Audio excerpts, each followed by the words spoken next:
Today we're looking at who the best players in Inazuma 11 Go were, by the method of thinking who would have won the BALLON d'OR in that season. Let's do this, TXM style.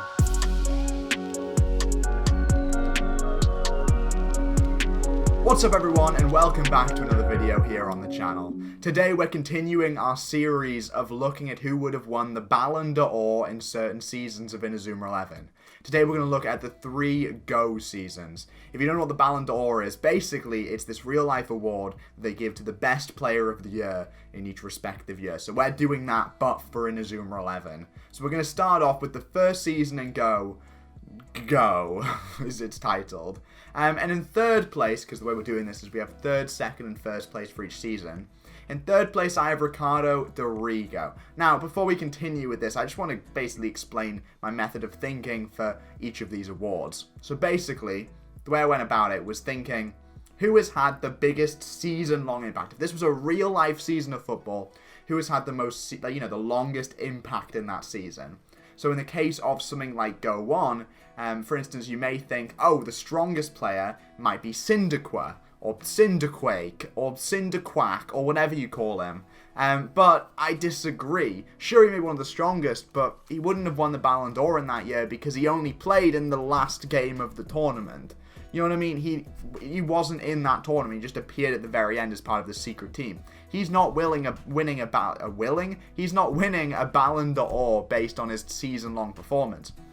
Ricardo, however, was captain of Raimon for basically the entire season. His virtuoso tactic was insanely helpful throughout. He scored the goal that sparked the revolution, basically. And the combination of Hey Presto plus Fortissimo plus, his fighting spirit, that is a season-long brilliant performance that earns him third place. Second place, we have Cronus 4 seasons. Now, Cronus obviously was the captain and striker of Mount Olympus. And Mount Olympus won some matches by a pretty large margin when he won their matches, I think 16-0 or something like that. So it's fair to say Cronus 4 seasons has goals behind him. But, like Ballista Barrage, he is 100% dominating this award. And if anything, he might be a rightful winner, possibly. But I've decided to give the award instead to Victor Blade. Because for me, Victor Blade scored the most winning goals, the most important goals, had a very large chunk of goals, and not only that, but was the ace striker of the team that won the bloody tournament, whatever it's called, the Football Frontier or whatever it's called. I think it's called the Football Frontier. Victor Blade may have scored less goals in total than Cronus 4 seasons, but I think it's fair to say he scored more important goals. And I think that, for me, just about beats him. Also main character bias. But I think Victor Blade probably deserves to walk away with this. Probably. I think that makes sense. I think that's fair. You can give it to Cronus if you want, but I'm going to give it to Victor. Anyway, we move on to Chronostones. Chronostones in third place, I have Faerun. Chronostones is difficult because obviously the only team that really played many matches was Chronostorm, really, or in Raimon or whatever, the Sherwins, whatever you want to call that. Like, that team of players basically played in all the matches. And so it's hard looking at players outside of the core 11 who really made an impact. And so I've just gone with players in that core 11, really. Faerun being one of them. Faerun obviously played for the Sherwins, Raimon, Chronostorm, and another team on top of that I don't remember the name of. He played for a ton of teams.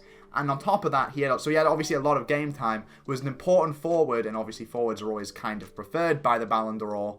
And on top of that, he also had a Mixie Max, making him one of the strongest forwards throughout the entirety of the season, because the only one who had a Mixie Max from start to finish. He is definitely one of the strongest players in Chronostones, and I think it's fair to say he deserves to be in this top 3. Also in this top 3, number 2, is Xanark. Xanark is Xanark. He is insanely powerful. I am the all-fucking-mighty. And it's fair to say that he deserves to be in this top 3. Sure, he may have had less game time than the other two, which is what prevents him from getting number 1. But I think it's fair to say in that game time, and he also probably had the most game time out of all the opponents in Chronostones. I want to include someone who wasn't just in Raimon the entire time. But I think it's fair to say he had his fair share of impact. Obviously, forwards are preferred, I Am the Almighty is super strong. He is a brilliant player. And I think it's fair to say he probably deserves to be in this top 3. And number 1, it's Arian Sherwind. Main characteritis strikes again. Arian Sherwind, sure, may be quite boring, but he definitely deserves to be called the best player in Chronostones. Zephyr Shot, Holy Roller, or Godwind if you're cooler. Hyper Swiper, Aggressive Beat, what, Heartbeat in it? Yeah, Heartbeat in the dub. Easy Breezy, all whirly. He has a fair share of moves. He plays as a midfielder, an all-around midfielder, a really complete midfielder who does everything with the ball and everything off the ball. He was the captain of, like, 4 different teams. Bloody hell. Like, yeah, because, yeah, the Ragnarok team, Raimon, Chronostorm, and the Sherwinds. It's fair to say he might be the most important player in the entire season, just on a gameplay and the pitch-wise. Sword of the King, Ultimate 11 Assault. He scored so many important goals. And I think it's fair to say that Arian Sherwin 100% deserves to walk away with this. Anyway, we move on to the final season we're looking at in today's video. And that is Go Galaxy. Number 3, this may be a bit of a controversial pick, but I went for Terry Archibald. Terry Archibald, sure, is a goalkeeper. And sure, the Ballon d'Or kind of hates goalkeepers.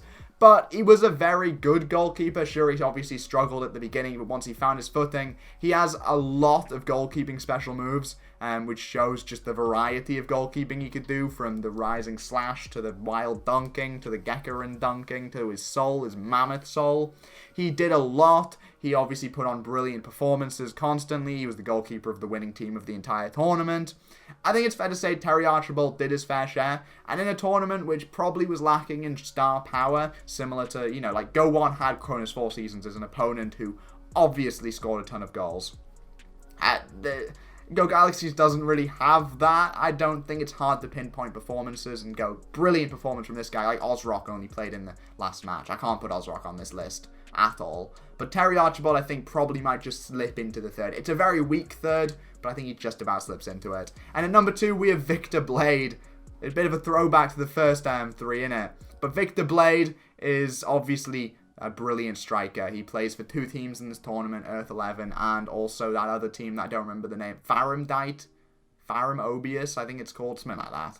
And obviously he's an incredible striker. He's a brilliant striker. He is insanely important during the first few matches in the when it's just called the Football Frontier International V2. He is incredibly important for Inazuma Japan. He scores a ton of important goals. Bicycle Sword is fantastic, and obviously he puts on a brilliant performance for Farum Obius.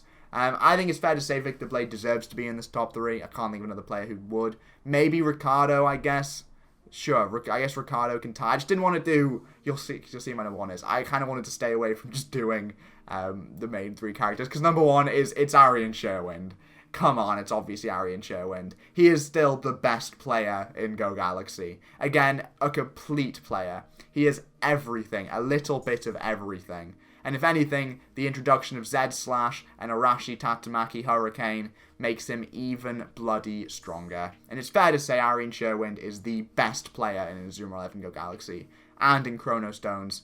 I kept him out of the first 3 that just Go because I don't think he's that strong in Go. His moves are very weak, and he's not as complete of a player. But by the time he gets to Chronostones and Galaxy, yeah, he's quite strong. But hopefully you guys agree with that list. If you don't, let me know down below and let me know who you would say are the strongest players in Go and who would have won that coveted Ballon d'Or award. Anyway, make sure you like, comment, and subscribe. Become a member for early videos and exclusive access. Early access and exclusive videos. Totally nailed that. I'll see you guys in the next one. Bye.